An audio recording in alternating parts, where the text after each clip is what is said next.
So for your piece of string, make it about twice the length of your notebook. So that's the length of your notebook, and you make it twice the length, okay? Now it'll be a bit long, but it's better to have it long than too short. So depending on the age group of the person doing this project, there's a few different types of stitching you can do. If you want to keep it very simple, I'm going to show you a simple way to do it like this. So what you do is you get your piece of string, put it up through this first hole, then you get the other end, put it up through, the next one like that, okay? Keep them about even, so hold the two ends, keep them nice and even. And then these two tails, okay? So we're going to put the tails down through the next hole. So this top tail goes down through the next hole, all right?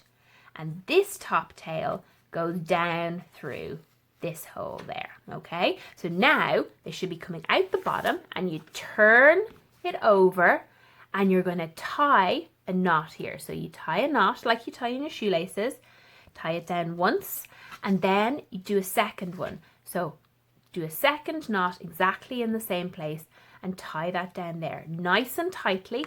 Trim these, and then that's the binding, okay? If you're a little bit older and you're up for a bit of a challenge, I'm going to show you the next way to do some binding. Imagine each of these has a number. So this is 1, 2, 3, 4, okay? You're going to start at number 2, and you're going to go up through the second hole, and you leave a little bit of a tail coming out, all right? Then you're going to wrap your string around, and you come back up through that same hole. Now you can do this, if you're doing this with a thinner thread, you can do it with a needle, but I'm just doing it so we don't have any needles involved. Okay, so you've come back up through hole number 2, and then we're going to go down to 3. So get your string, go down through the third hole, wrap it around, and you go back down through number 3 again. Back down through number 3, again, okay. And every time you do it, keep it nice and tight, okay? Nice and tight.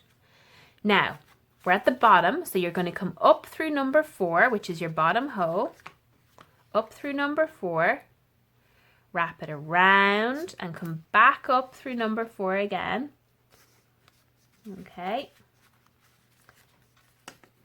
Now, if your string is very thick and you're struggling to get, you think you won't be able to get it through again, you can ignore this part. But the next thing that you can do is, I'm just going to wrap the string around a bit. You're going to go around the bottom, okay? So this is to hold the pages in at the bottom. So with your string, you're going to go up from the bottom through the number 4 hole again, okay? And pull it nice and tightly. Then we're going to make our way back up towards the top. So you need to go back through number 3, back down through number 3, and then down through number 3. And then you're going to go back up. So you need to finish this line here. So back up through number 2, okay? So we're making our way up to the top all the time. And then down through number 1, okay? Wrap it around the side. So around the side. And then we need to finish it off on the top. So go over the top. And then come down, right down through number 1. Okay, now your 2 tails are on the back, and we just need to finish this off. And to do that, what we do is we tie a knot, double knot really nice and tightly. So what I do is I tie the first one, I put my finger over it, and then I do a second knot and tie it down nice and tightly. Then trim this off so there's only a tiny little tail, okay? And you can take your bulldog clip off, because now your book pages are all going to stay together. So at this point, you can start decorating your summer notebook. The best thing, or my favorite thing about this notebook, is that when you look at it, it looks like it's one page, and it's only when you start moving them you realize that they're all separate pages. So what I recommend is, when you're drawing, you draw out from the spine, okay? So say I'm going to draw, maybe I'm going to draw loads of waves. I draw out from the spine, because if I try and draw backwards, I'll hit the pages, okay?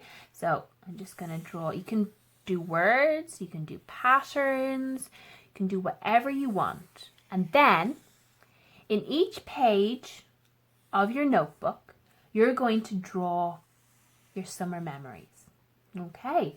So you can draw places that you've gone, things that you've done, maybe outings you've had with your family, or getting to maybe play with your friends in the park.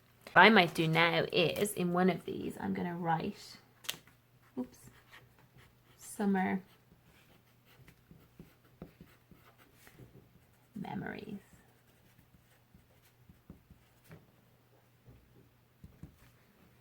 And then I might put Vanessa up here, Vanessa's summer memories. Okay. So, like I say, fill it with as much colour as you want, or you could go black and white. It's totally up to you. You're the designer on this. But inside your pages, you can see here on my first one, I started with a poem about summer. And then I started doing some drawings. Different places I've been. I read a lot of books this summer, and I did plants in my garden, so I started drawing those. And then this was just, I did sea creatures in one of my summer camps, so I was practicing my sea creature drawing. So there's how to make your summer memories notebooks. I hope you enjoyed that project, and you can make lots of different notebooks from this one simple project.